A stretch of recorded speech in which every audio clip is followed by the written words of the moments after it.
Hello दोस्तों, कहानी की दुनिया में आपका स्वागत है। काफ़ी समय पहले की बात है। प्रतापगढ़ नाम का एक राज्य था। वहाँ का राजा बहुत अच्छा था, मगर राजा को एक सुख नहीं था।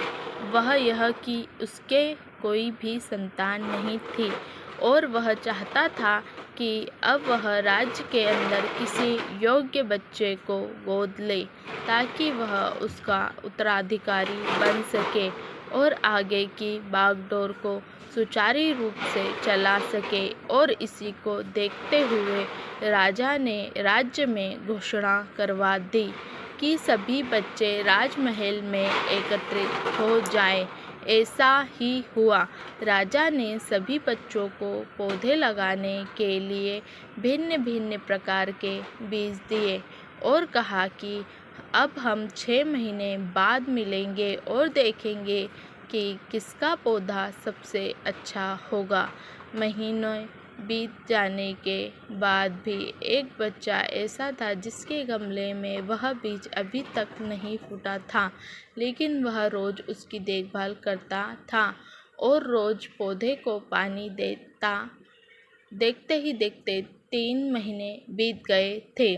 बच्चा परेशान हो गया। तभी उसकी माँ ने कहा कि बेटा, धैर्य रखो, कुछ बीजों को फलने में ज़्यादा वक्त लगता है। और वह पौधे को सींचता रहा। 6 महीने हो गए। राजा के पास जाने का समय आ चुका था, लेकिन वह डरा हुआ था कि सभी बच्चों के गमलों में तो पौधे होंगे और उसका गमला खाली होगा। लेकिन वह बच्चा ईमानदार था और सारे बच्चे राजमहल में आ चुके थे। कुछ बच्चे जोश से भरे हुए थे, क्योंकि उनके अंदर राज्य का उत्तराधिकारी बनने की प्रबल लालसा थी। अब राजा ने आदेश दिया, सभी बच्चे अपने अपने गमले दिखाने लगे। एक बच्चा सहमा हुआ था क्योंकि उसका गमला खाली था। तभी राजा की नज़र उस गमले पर गई। उसने पूछा, तुम्हारा गमला तो खाली है।